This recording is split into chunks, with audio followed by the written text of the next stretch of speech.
Welcome back to the Catholic Founders Podcast, where we are figuring out how to fully integrate our faith into our businesses so that we can become powerful instruments of God's will in the world.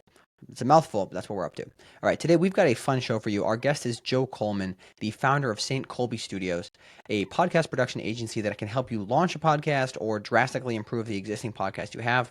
I will say at the start of my journey with Catholic Founders, I ended up paying Joe for a consultation to show me what I could improve on my show. And I can say wholeheartedly that even after over 4 years of podcasting, the tips and advice and just everything that he gave me at least doubled the quality of output of the show, of my production, my production experience. So I would say he's somebody who's genuinely very good at his craft and cares deeply about making good and beautiful things. So I would definitely encourage you to reach out to him. Today's conversation is very wide ranging, from what's missing in Catholic media to understanding our unique calling from God. And we also talked a little bit about grappling with our relationship to money and hustle, especially as providers for our families. And of course, we did get a little bit of some interesting takes on podcasting. So there's a lot more than that. It's full of a lot of different interesting things. I'm sure you'll enjoy it. Before we do get started, if you enjoy the show, if you're a returning listener or a first-time listener, please give us 5 stars on your favorite podcast player. Consider it a little bit of an almsgiving for the value that you get out of the pod, the people that you meet through the podcast, all of those things. There's a little bit of value there, so consider it a bit of an almsgiving. And if you're feeling extra generous with that almsgiving, please share the show on social media or directly with some of your friends who are Catholic entrepreneurs. We're always trying to grow the reach, and we can only do it with your help. So thank you for doing that. Without any further delay, let's enjoy the show.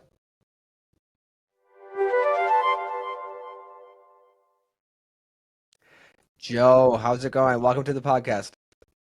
Good, good. Thank you for having me. Excited to be here. Yeah, man, I'm super hyped to have you on my improved podcast that you helped me, make better in my production quality. So I owe you a lot, Happy I to help. think. Yeah, absolutely, man. Well, obviously I know you a little bit here. We've known each other for what, 7 months or something like that. But yeah, tell people who are not familiar who you are and what you're up to today. Yeah, I run an audio production agency called Kolbe Studios, primarily a podcast production agency for Catholic podcasters, business owners, anyone who has a podcast or wants to. Disclaimer up front, I am in my home studio. We just had a baby about a month ago, so I'm probably not sounding great. I say that because if I sound awful and I'm telling you that you should let me edit your podcast, there's a disconnect here. So I'm not on my fancy studio. So whatever this sounds like, I apologize for it. But yeah, I run an operation called Kolbe Studios. We're a Catholic podcast production agency, and we've been running for better part of the last year at this point. I was an audio producer for radio as well as a freelance audio producer for a number of years. I started in about 2019. So I've been doing this in one form or another for about the last 6 years, but Kolbe Studios, sort of as a culmination of the work I've been doing, is a year-ish old, a little under. But yeah, that's what I do. What really convinced you to start this? Like, I can't remember if we ended up talking through the founding story when we first met, but what led you to actually start your own business? Yeah, I mean, I've been self-employed for most of my career at this point. I've worked for some other people, but it was one of those things. Long story short, I was a freelance writer for a number of years. 2023, I think, happened, and when the economy started to turn down and people started to outsource. Jasper AI was a big thing back then. I don't know if it ever made it, but people started to outsource to AI to start to cut down their. I was mostly a blog writer, content writing, things like that. A lot of their budgets got cut, and at the time, I think I do fine now, just because I've got a few more years under my belt. But at the time, I didn't quite know how to adjust on the fly, so I lost a decent portion of my income. I happened to get a pretty good job offer locally to do content writing at a marketing agency, do it in-house, and that was not for me. It was, good people, good work, but it's one of those things. I think some people are just wired to work for themselves, and they can't really work for somebody else. We had a designer early on in my career there who left for the exact same reason. She was a freelancer, came in for a while, it didn't work, and I ended up being the same way. Yeah, I worked for somebody, and then that didn't work out. I took a sales job for a short term doing ad sales, and I figured, if I can't do this is the most freedom I'm going to have in a W-2 job. I got pretty much complete and total freedom to just make money how I see fit.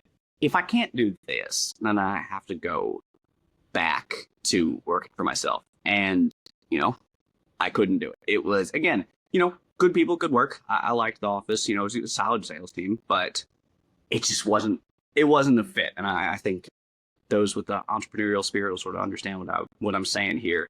I think I combined, honestly, my dad ran his own business. His dad ran his own business. I think his dad did too. Like, it's kind of generational. I'm the first one not to run a brick and mortar but I'm also the first one to do it in the internet age, or at least to start my career in the internet age.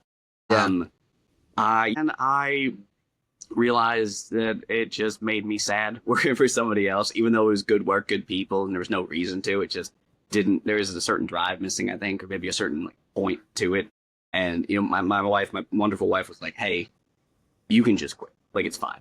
We'll figure it out. We'll have less money, but it's fine. You can just do it." And I was like, I hope you're serious, because I did. I took you up on that.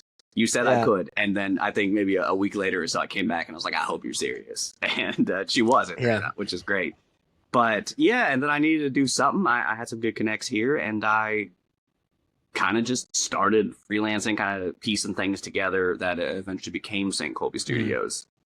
But it sort of just happened to me almost. It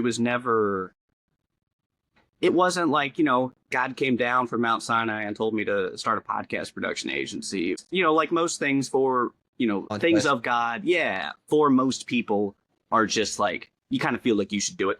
And then you give it a shot and it kind of works. And you go, okay, well, should I keep doing this? And it kind of keeps working, and just nothing ever fails at the bottom, never falls out. So you just sort of do it. God's more in I think the still small whisper than the roaring wind or whatever the scripture verse is. And that's really how it was for me. It was like, okay, I think I should do this. I know I can. This seems like a good thing to do. I've made some money off of it. I could probably still do it. God, if you don't want me to, that's fine, but you got to just shut me down. I'm completely open to it. But you got to do that. Otherwise, I'm just not going to know. And, the Lord never shut us down. So here we are. Yeah. Now, I think that's a not uncommon story, right? Like having this kind of slow, kind of dragging along start, and then you eventually start to clarify what you're trying to build and everything as you go into the business world. And I also like the idea that I think a lot of people forget that most people who were self-employed for most of history, we always we're doing our own thing to an extent, right? Yeah. I was having a discussion with my friend Dan the other day about this, and there's a lot of fulfillment, right? And plus most corporate companies, even when they have a decent mission behind them, it's really hard to keep people motivated because they're just not, it's not your own thing. There's no ownership. There's no sense of ownership, right? Yeah. No, that's exactly right. That was kind of the conclusion I came to as well, of there's nothing wrong with this. It's just not mine. And I think to some degree, it's great. And to some degree, it can be a failing, I think, of not sort of docility of spirit and not kind of submitting to just, this is the reality I'm dealt and I need to deal with it. I think there's a negative excess to people who are entrepreneurs, at least a potential one, not inherently, but at least a potential of, you hear stories of dudes like, I haven't turned a profit. I've been working on this for 2 years and we're running out of savings and I've got 3 kids. And it's like, stop, you need to go work for somebody else. But if that's not the case for you, great, do it. And luckily it wasn't the case for me, which, we had enough savings and we hadn't had our daughter yet. I was maybe a month in, 6 weeks in. I come home for lunch one day and my wife's just like, I'm pregnant. And I go, okay. And I pretty much just turned around and was like, I need to go make more money. And that's kind of how it started. And we haven't starved yet. The kid's still in diapers, so we're doing all right. Yeah, nice. How did expecting your first really kind of change your I guess you say relationship with work and with hustle? Yeah, I mean, I think I've kind of had an interesting go of it in that I think for a lot of guys, it's not a panic quite so much as it's like a fire is really lit under you and you're like, I have to go, 16 hours a day. I just can't stop because I need to make this money. My thing was always I just feel like it's going to work out. I'm going to put in the hours, I'm going to do it. But I'd seen consistent growth at a small scale, but it had been consistent. And I went, this works. What I'm doing works. And if I just keep doing it and I just keep doing more of it, odds are, from everything I've seen, it's just gonna work fine. And it did.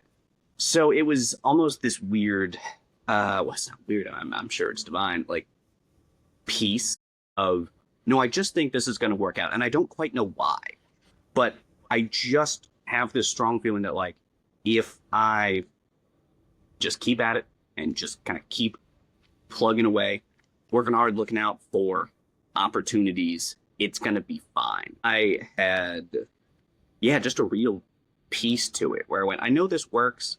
If I just do more of what works, sort of like Alex Hormozy-esque of like, you don't need to do different things. This one thing that works, you just need to over and over and over again. Like, how many times do you have to do something before it's unreasonable that you get a sale or you get a win or whatever it is? Yeah. It was pretty much just that. Like, I've done this with a good enough success rate that if I just keep doing it, there's no way I could lose. Yeah. And I just sort of felt that. And turns out I was right. I mean, not because, it's because of the Lord, not because of me. But yeah, it was an interesting, like, when it felt like I should be kind of freaked out.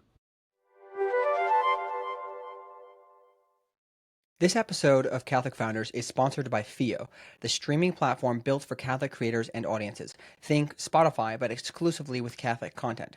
And you know what caught my attention about Fio is it's not just another streaming service. They're actually solving how Catholic business owners reach engaged, faithful Catholic audiences who are actively seeking content that's aligned with their beliefs.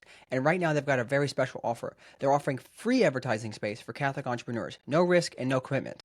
This is your chance to reach Catholics that you cannot find anywhere else. Just head to fio.fm/ads. That's fio.fm/ads to sign up for this free advertising opportunity. The Fio app is available on iOS and Android, with web coming soon. All right, back to the show. Yeah, no, I can relate to that. I think it really comes down to if you're going to build a business. I think sometimes the idea of an entrepreneur is very, there's a stereotype that exists, not as much anymore, but there's a stereotype that exists, like somebody with a crazy idea who's going to like reinvent and change the world. It's like, okay, well, maybe. I'm not saying you shouldn't pursue those things, but when you can do a business like what I do, like recruitment or something like podcasting, there's a lot of people who make money doing this already. So there's plenty of like proof that it works, right? This is not reinventing the wheel, right? And I think this is something we can fall into, is thinking that we have to come up with something completely fresh and new. Yeah, maybe you could put a spin on it. Maybe you can do something slightly different than the competitors, but you still do something the same that people understand what it is, because otherwise they're gonna have no idea, right? And this is what we have to do as responsible, fathers and husbands. Like, we have to provide for the family, so we need to do something that actually makes sense on paper, right? Yeah. No, I think that's right. Yeah. What about a lot of people, nowadays it's like it seems like everybody has a podcast, but you're starting a podcast production studio or kind of agency here. Why start one? What are your thoughts generally on like the podcasting industry? Like, why should more people have them? I'm going to assume you think more people should have podcasts based on what you're doing. So like, give me your take. I think there's a couple of, when I talk to people about this, I usually outline a couple of standard benefits of starting. And now I don't think everyone needs one. I talk, it's funny you should say that. I had somebody DM me on LinkedIn recently and be like, hey, I'm thinking about starting a podcast for this retreat center. Like, what do you think about that? And I was just like, I don't think you need one. Because I looked at his stuff and I was like, dude, I mean, we could talk about it, but I think you'd be better served updating your website and committing to your social media, your short form content, and maybe, filming mini doc style testimonials or something like that. So, yeah, I mean, I think there are definitely places where people don't need it. I think more people than not benefit from it, certainly. But I think there are definitely some people who should avoid our services because it'll get bad use of their money.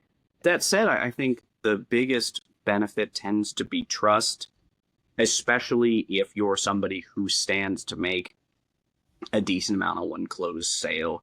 And I mean, really, I'm using that liberally. Maybe if your ticket item is at least a couple $100, $200-$300, I think you make enough, assuming your profit margins are good. I think you make enough for a podcast to make sense because people are buying a high enough ticket item that they want to trust you.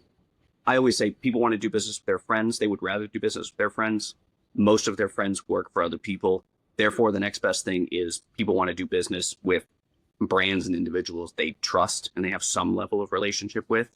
And I think a podcast is probably the best medium. I think a video podcast, rather, is the best medium for trust. An audio podcast, also great separately. But, there is something about the, like we say in TV, sight, sound, motion, emotion of video those four things really do build trust. And so getting your audience to spend an hour a week with you, you're not going to sell anything immediately. That's perfectly fine. You shouldn't try to, because that's people are going to smell that it doesn't work. But if they spend that much time with you, they will eventually, assuming you're providing something valuable in that it's educational or entertaining or thought-provoking or whatever your thing is, they will just look to you when whatever you are selling is a thing they need, whether that's, insurance or a piece of tech or coaching, consulting, like whatever your thing is, assuming it's high enough ticket and a broad enough need that you could have an audience for it, they're going to pick you because they know you in a way they don't know your competitors.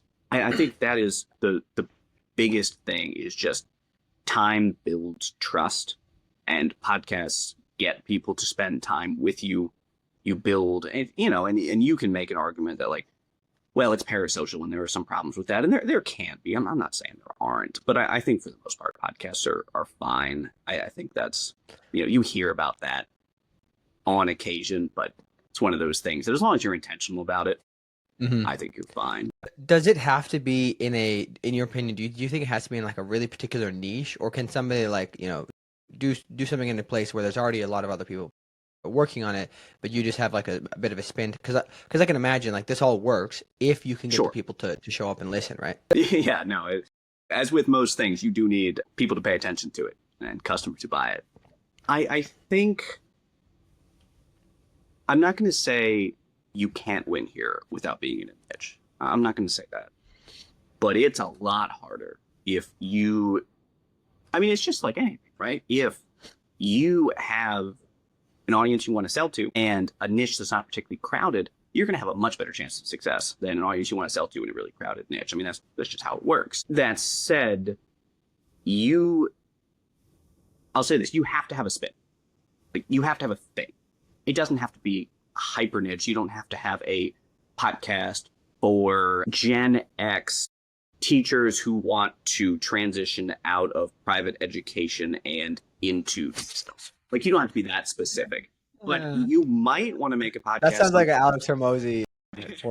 Honestly, you might want to make a podcast for teachers transitioning out of education who want to move into sales. Something like that. Like, hey, here's how to take all the benefits, like all the skills that you have as a teacher. Let's use them because you've already got a lot to transfer. Let's show you how to, one, pitch your skills as they do transfer, and two, where to look for jobs, where to look for ins, whatever, where to look for a foot in the door.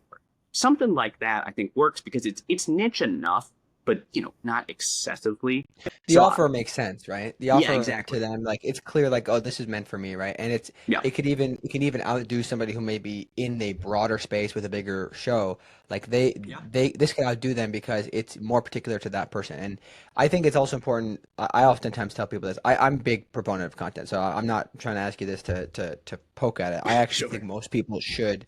More people should start podcasts, and more people should do content, even if you're not planning on being a business owner, because I think that there's so much value that you get from like you said, the trust piece, and just the content out there kind of increasing your surface area for luck, right, in your career.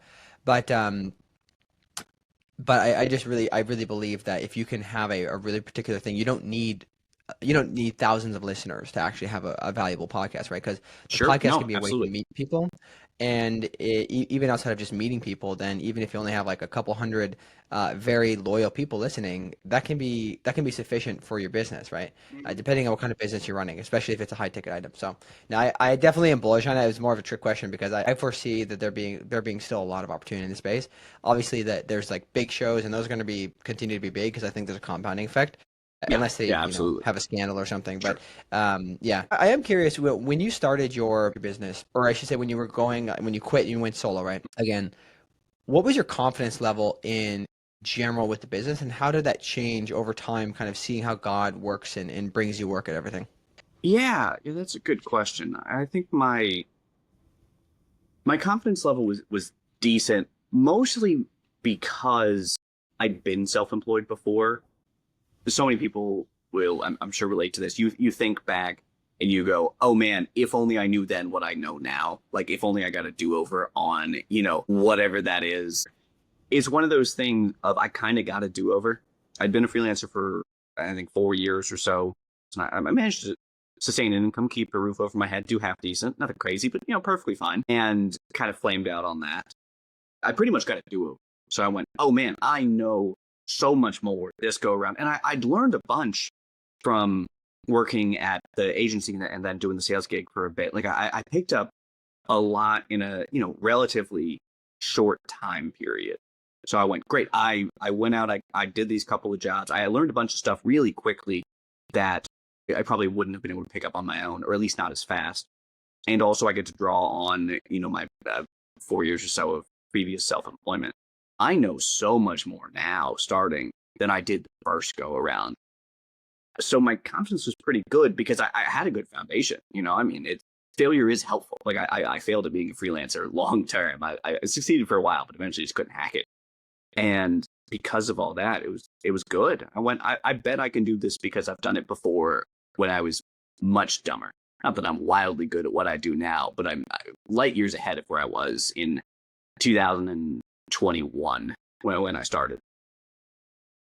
I think that alone was helpful. Just going, I bet I can do this. That's the mental thing is probably 2/3 of the battle, and getting customers, finding your offer, and all that. Yeah, that's important. I was not saying it's not, but just going, I bet I can do this, and it's going to be fine, is so much harder than just making a sale or finding your customer. I think at least for most people, maybe some people would just come by it real naturally and crush it. But I think for most people, that mental game is much harder.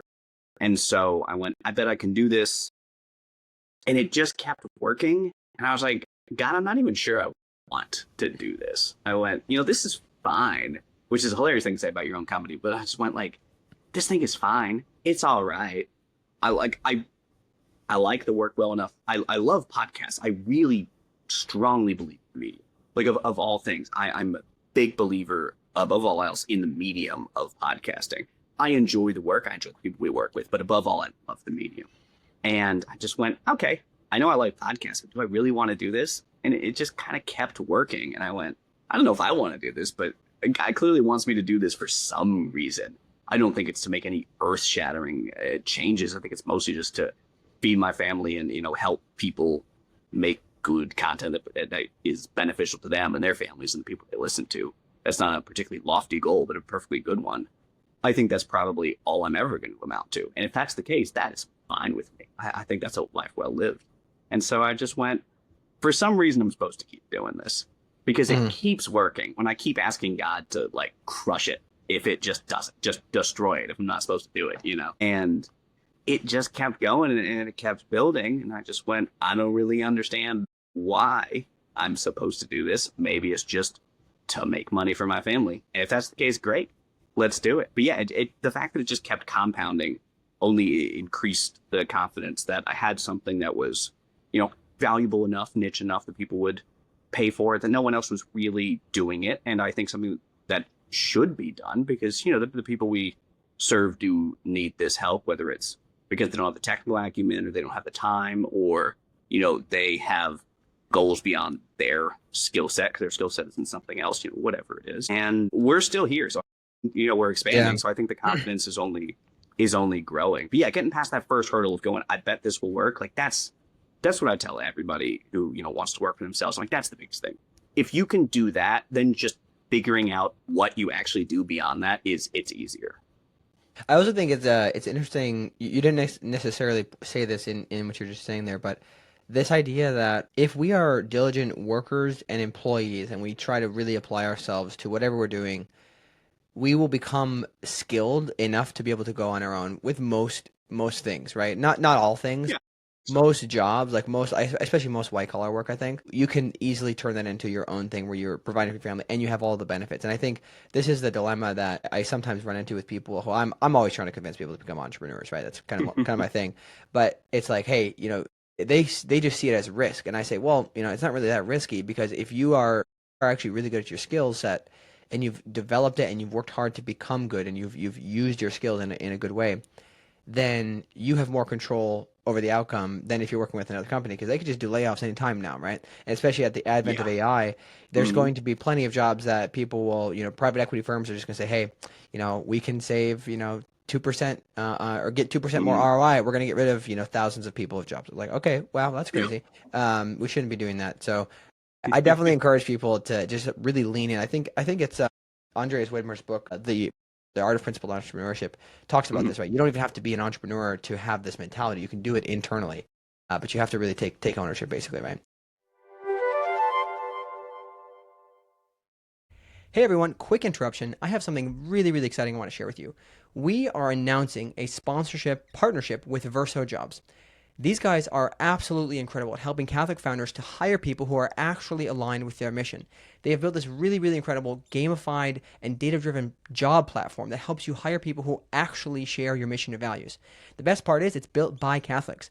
Whether you're hiring for your startup, school, parish, or nonprofit, Verso makes it easy to find mission-aligned talent ready to build the kingdom. Just visit versojobs.com to get started. That's Verso, V-E-R-S-O jobs.com to get started. All right, back to the show. I do want to ask you about this idea of size and scale, right? So I think a lot of people who are in the secular world want to build something just huge. They want to have a big exit, want to make tons of money. How do you visualize your goals of building the business? How big do you want to build it, and why? And what are the caveats that go along with that? Yeah. I as we've grown, we've experienced some pretty good growth just over the last 6 weeks alone. I've thought about this a good bit. Have you seen the show The Bear on Hulu? Mm-mm. No, Oh but man, somebody else just I, referenced it's, it. I'm sure enough of your listeners have that this won't land flat. You should. It's a phenomenal show. One of my favorite shows of all time. The newest season, the very short of it is, if you're not familiar, they run a restaurant. There's a fine dining area, and there's also a short order, like not table service, but like grab and go, like sandwich shop. And the fine dining is breaking even, maybe making a little money by the end of the season. This isn't a spoiler, but the sandwich shop is crushing it, and they have a 200 square foot maybe footprint. And the guy who runs the sandwich shop brings in a consultant, and the consultant tells him to think small because he's trying to figure out, how do I make more money with the sandwich shop? Like, how do we expand? Like, we're already at capacity. Like, we don't have any more room to put, more ovens or put more people in there. And he goes, well, you don't need to. You just need to think small. Now, his thing is, you need to think small and then franchise it and make a bunch of them, which is not the conclusion I'm coming to. But it really struck me, ironically enough, for just being a kind of funny show. Like, it really struck me. Yeah, I would like to think smaller rather than larger. I would much rather have smaller growth that's sustainable and go, okay, I don't really have a strong goal of making, 1-2 million ARR or something like that. Like, I don't really care. If that happens, cool. That's fine, because it'll happen on my terms. I mean, it'll happen on God's terms, but like it'll be intentionally built where it's like, okay, yeah, we do this revenue, but it's because I've expanded the team and now we provide good jobs and I have enough time to spend with my family and all of that. It'll be more so that I really, at some point, you grow and you have to put systems and then subsystems in to support those systems as your Mhm. scaffolding, of the company grows. And, it's like you just are solving problems that you've created. And now that may not be a bad thing. It may be because you're growing and it's good for whatever you do that you grow. I'm not saying growth is bad, but I think unintentional growth is bad. Like, growth for growth's sake. Like, I want to build a business to build a business, to have a $50 million exit or whatever the case may be. That's bad. But growing the business isn't bad, as long as I think you're intentional about it. At some point, it's like, oh, I have to, have a giant complicated CRM, and I need AI agents, and I need contract workers and part-time and full-time.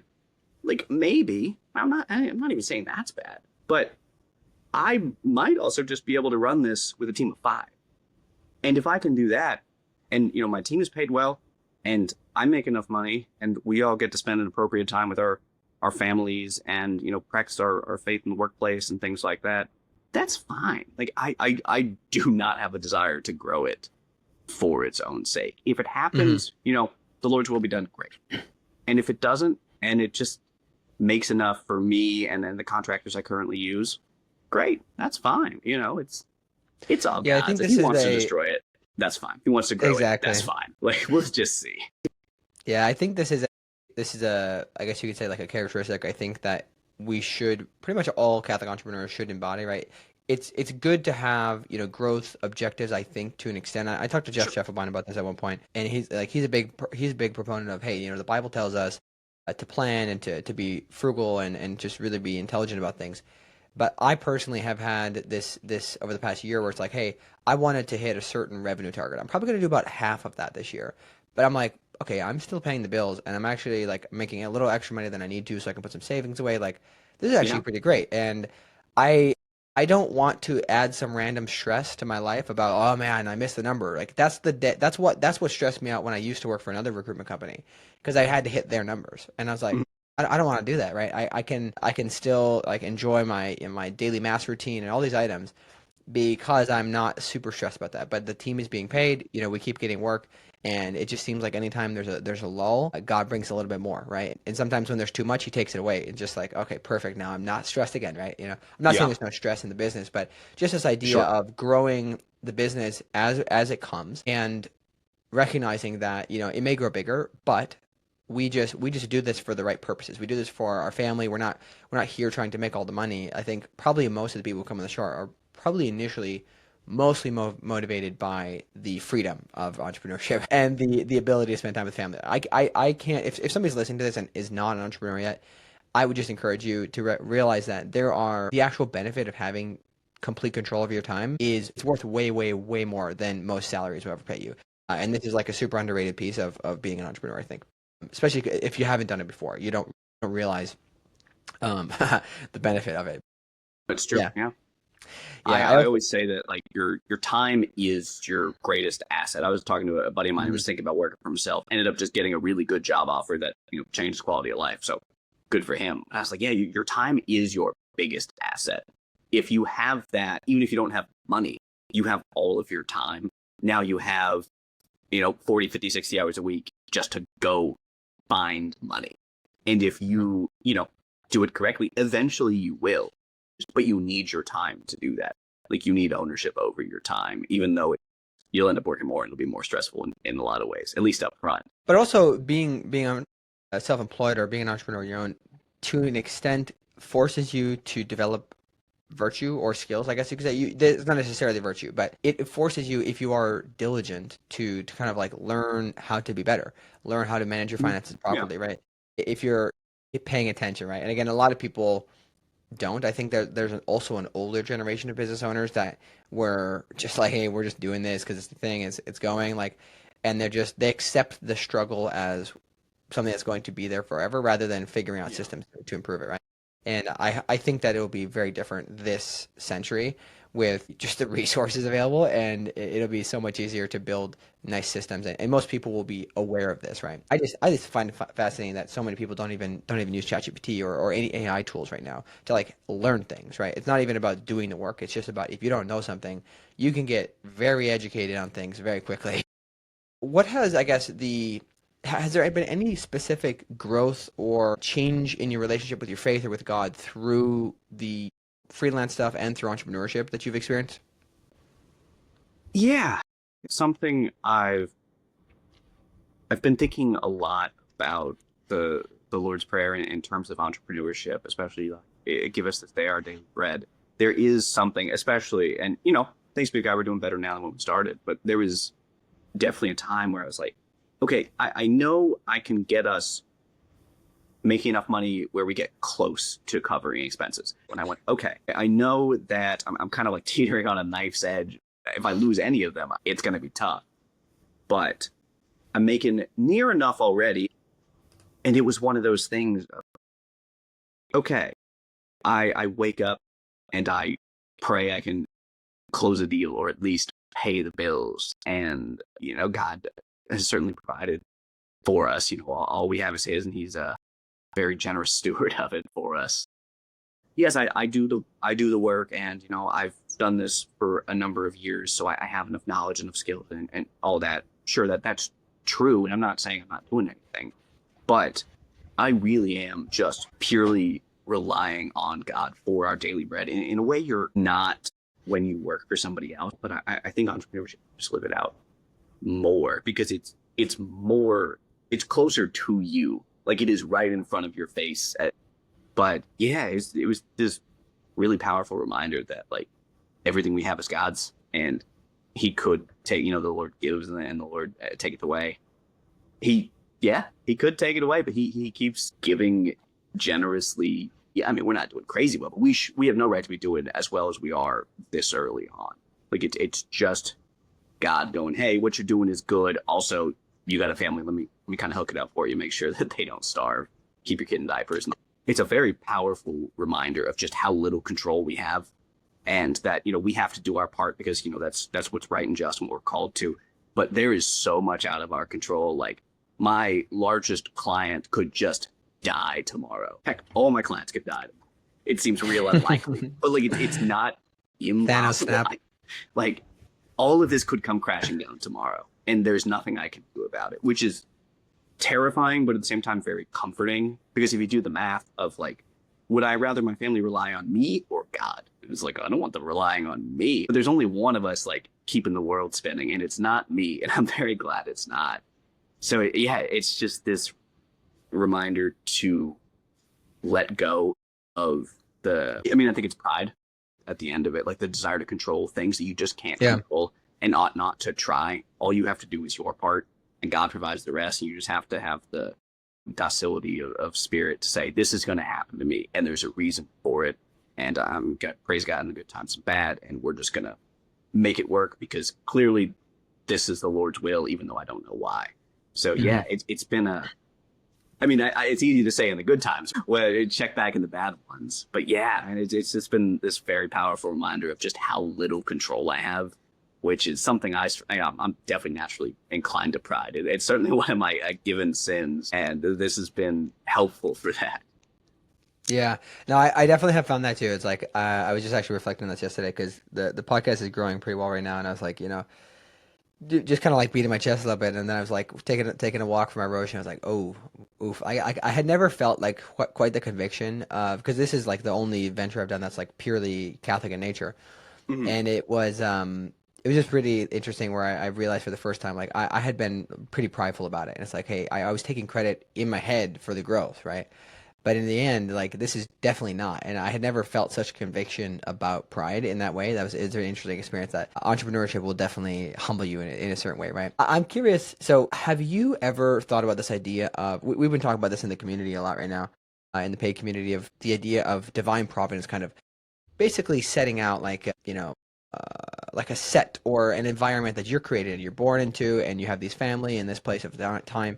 And it ends up kind of creating not a path for you, but the environment in which you're trying to find the clues to what your calling in life is. I think on the career side, I also career aspect of this, I think about the fact that young people, before you're 20, let's say before you're like 26, like it can be very difficult for most people, or even for many people before you're 30, to understand how to steer their career. So they kind of just drift to an extent, and they kind of stumble around, which is, one hand you're like, oh, that's not very intentional. But on the other hand, it's maybe the way God designed it, because he's maybe like preparing you kind of like, a specific journey or the scratches or scars or experiences you're going to have so that you're prepared for the next thing, right? And I think for you, I look at your kind of your story and I wonder, hey, did you intentionally choose these paths of being a freelance and being in media, or did it kind of happen to you, and then as a result it set you up really nicely to be able to build this business? And then maybe you don't know it now, but maybe if you keep thinking about it in a year or two or three, you'll start to realize, oh wow, like there's a particular objective or purpose that I have that's much bigger than just building this business. Maybe there's something more than that, and all of my past experiences have set me up for that. This is the thing I try to think about. No, I think you're absolutely right. I can actually I can do the sort of path tracking pretty well. Like I got to where I am right now because of, at least as far back as I can see, and then see the actions. Maybe it was further. To some degree, actually, I got where I was going because of when I was in the 5th grade. I went to like camp at the university I ended up going to. So like maybe you would start it there. But probably the path for me starts freshman year of college. Freshman year of college, I took a job, just happenstance, at on campus, and I worked in a specific department on the office that handled post-grad volunteering. I did a terrible job my first year and got fired. But yeah, I was terrible. I was mad at the time. Years later, I'm like, yeah, 100%. But there was a guy who headed another department in that same entity who went, okay, you can come on my team. Like, here's some stuff you can do. And because of Tom King, everyone called him TK, great man, the greatest man I know. He just gave me a job, and I got to know him over the next few years. I worked it out. I was a freshman in college. I had my problems. I worked it out. But because of him, I knew about the sort of post-grad program I ended up doing that got me in radio. And, sort of down the line, I worked some jobs, moved my way around, ended up having to go home. My parents moved out here. I followed them and ended up staying because the economy turned down and I didn't really know what I was doing. I eventually met my wife. I bought a home. We have a kid now. It's crazy to look back and just see the path behind you. Cause what's the, I think it's maybe the prayer of St. Francis. I think it's somebody. Lord, let me not see the path ahead. One step enough for me. I think it's Francis. That really is it. And I'm terrible about this. So I try to pray it often because I'm like, no, I want to see the path ahead. Don't give me the next step. Let me see what's going on. So I try to remind myself to do that. But looking back, I go, oh, wow. You brought me here for a reason. All of this stuff has built up to where I am now. So who knows what's going to happen, another 5 years down this path. It's enough to go, okay, you know better than I do. I never could have picked this for myself. Mm-hmm. Clearly, 5 years down the path I can't see is even better. Even if I'm in a worse situation for whatever reason, it is even better than it is now, which is terrifying and comforting. Yeah, because God keeps leading you, right? I think there has to be a sort of healthy mixture between trying to figure out, okay, what's the trajectory of the path from behind me towards the front? If I take it from behind and project it ahead, what does that look like? There's some of that, but also I think maybe more so the focus should be on, based off of what I've done in the past, what is the thing I'm supposed to do right now? Because we do live in the now. We don't know that tomorrow is not guaranteed, right? But if we take it seriously, take it very, very seriously, what do I have now based on the path and everything? What can I do today? And the episode that I believe will have come out right before this was with Tim Connors, and he was reciting this encyclical by Benedict, Caritas Veritate, about loving your neighbor and solving your neighbor's problems to the greatest extent you can, using the influence in the world that you have. And this has really stuck with me ever since that recording. Just the ability to, whether it's small or large, not ignoring the influence you do have and really pushing the limits of helping live that second greatest commandment of love your neighbor. So I think that's something we have to keep noodling on. But I do want to cover a couple more things before we run out of time. One is, I'm curious, I think by now you've got to work with some pretty interesting people. So I'm curious if you have any cool stories of the people you've worked with, or just anything you want to share on that front. Yeah, I mean, we've definitely got to do some fun stuff. We've put on took on a couple of podcasts recently. The most interesting one probably is Exodus 90. They have a podcast, Desert Fathers, with Bishop Eric Varden. Bishop Varden is a fascinating guy. Oh my gosh. He just sounds so smart. He is smart, separate. He's clearly a genius. But just listening to him, you ever have somebody, he's Norwegian, and he just has this very and he sounds almost, he's got a voice of a barrister. This is what I think of being, and he is so fascinating to listen to. So getting to do that is a ton of fun. Getting to do that work has been fun. We just took over the Catholic Psych Institute's podcast, Being Human, with Dr. Greg Pitaro, that we've had our longest running client. Big shout out to Catching Foxes. I've been producing, some of your listeners probably know who that is. I've been producing their podcast since well before St. Kolbe Studios, the last few years now. the guys over there make my life very hard, but they know it, so it's okay. Their erratic upload and recording schedule just drives me nuts, but it's always how they've been. I've gotten used to it. They're great guys. It's one of those things of at some point, and you probably experience this to some degree of you work with somebody long enough, whether it's a client or a coworker, even if they're remote, like you just become friends with them. Like I just genuinely care like about their good. And that's a cool experience of, yeah, you've given me money for the past few years to do a service for you, which, I appreciate. But it's a really neat experience of becoming friends in a qualified sense, just to a point where you really care about their good beyond I care about their good because, that makes them keep doing the podcast and that makes them pay me. Of course. I like that. But going beyond that, it's a very cool transition to kind of see yourself go through. Yeah, that's been great. One of my favorite things of doing what I get to do is stories like that. Yeah, absolutely, man. No, I've started to experience this recently. It's actually kind of not the first time, but it's just a realization I had is that you want to be able to like, hey, just like hang out with your clients too, because it's much more than just business, right? And it's also so much more fun, right? Because you can joke around and stuff. Like for the first time, one of my clients was just like pulling my leg and told me fake bad news, and I was like, oh, no way. And he's like, no, I'm just kidding, man. And I was like, oh, this is actually cool that he feels comfortable doing that, right? Yeah. So I appreciated that. But one other thing I do want to touch on, then we can go to rapid fire, is what do you think is missing in Catholic media? How much time? Now, that's a good question. Here's what I'll say. I don't think it's completely missing because I think we're on the upswing of it, but we're well behind high quality production. We are so far behind the secular world, even like, the Christian world at large. We are so far behind on high quality productions of all media. And, EWTN brings out good stuff. Like Exodus 90's podcast is really high quality. Their Bishop Barron, Ascension Press, like these things that like they're just phenomenal. Like they're top tier. And I think we're getting more of that. Spirit Juice, who are the guys out in Gettysburg? Oh my gosh, I'm blanking on their name. The Coronation Media.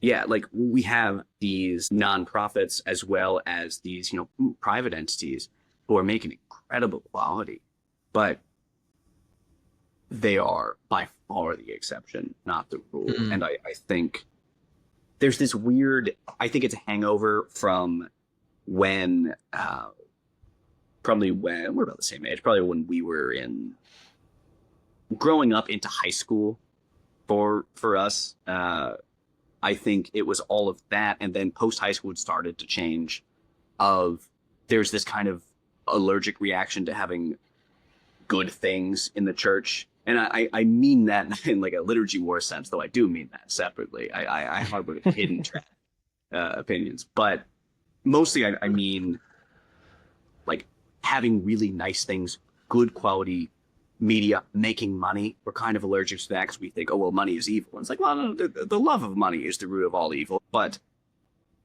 we don't have to be losing all the time. And I think there was this sense that we're coming out of. I think there was this sense of, well, we can't get too big because then we'll fall into sin. No. I mean, maybe. Don't get me wrong. But like, no. You have to expand and become better. And now your responsibility just increases. Like, yes, you now have a much greater capacity for sin. That's true. You have greater influence. But now you have a much greater responsibility, and it's more difficult to not commit grave sin. I mean, it's actually harder. It's harder to live up to it, right? So in a way, it's actually it's not necessarily laziness to not pursue it, but it's like you have to answer the call. Yeah, you have to answer the call. Like if you are called to be, I was just chatting with somebody offline about this idea that the 3 levels of humility from Ignatius about, the third level being you desire poverty.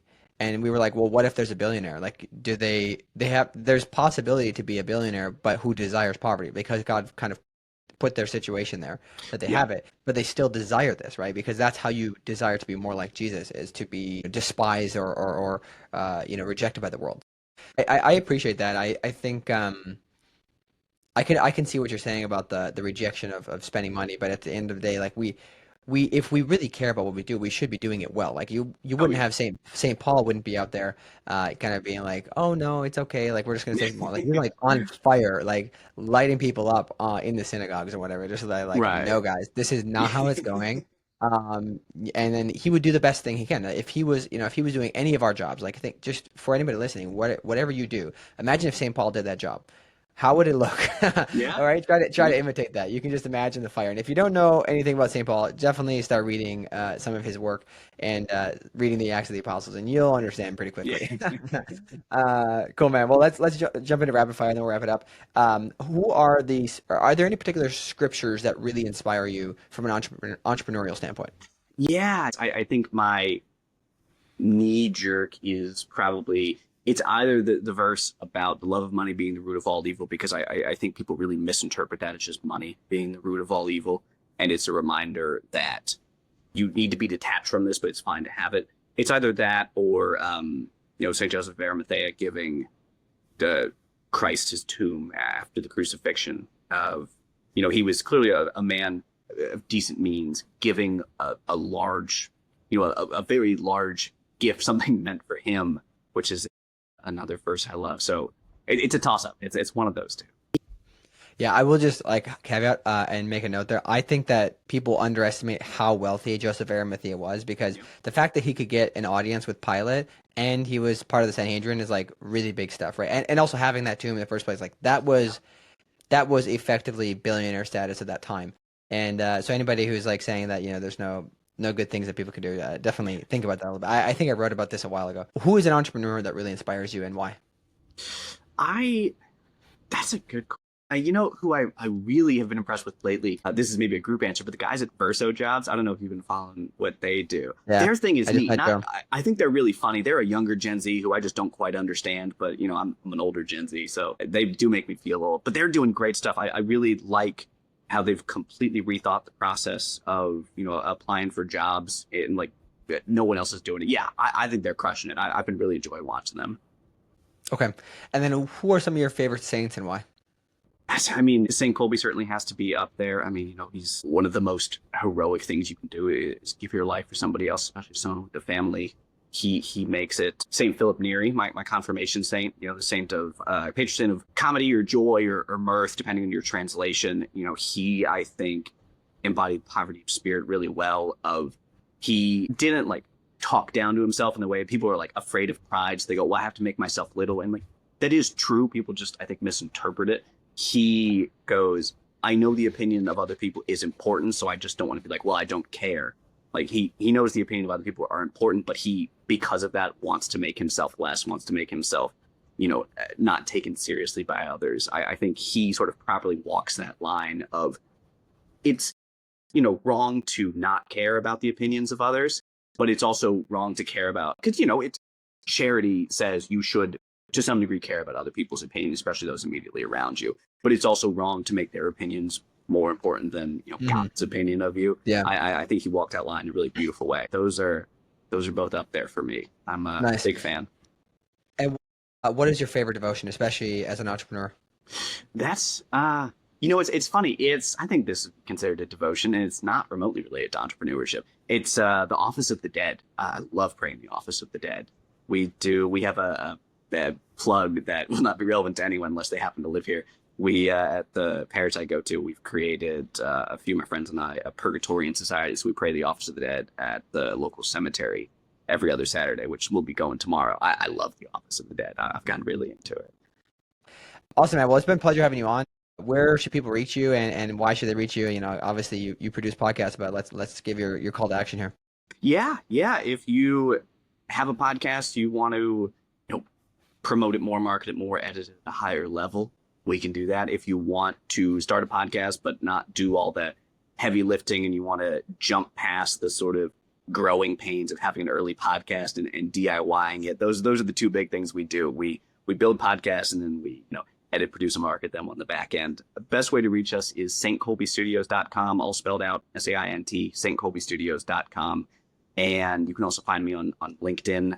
You can find our company page. We don't really do anything with that, but it is a way to find me via there. That's simpler than typing in Joe Coleman and hoping for the best. Joe at stkolbestudios.com. You can also send me an email. Those are, the website, or sending me an email, sending me a LinkedIn DM. All those are the places to get me. All right, everybody, thank you so much for tuning in today. If you enjoyed this conversation and want to meet other Catholic entrepreneurs just like Joe to build alongside and to have camaraderie with, apply to join our paid community, the Catholic Founders Guild. We host regular meetups online and in person to learn from each other, help each other, and to do business with each other. It's $10 a month or $100 a year, so anyone can afford it. To get started today, go to our Substack and click Upgrade to Paid. Any tier will get you access to the community and the paywalled content. All right, we'll see you on the other side. Thank you so much for tuning in today. God bless you and happy building.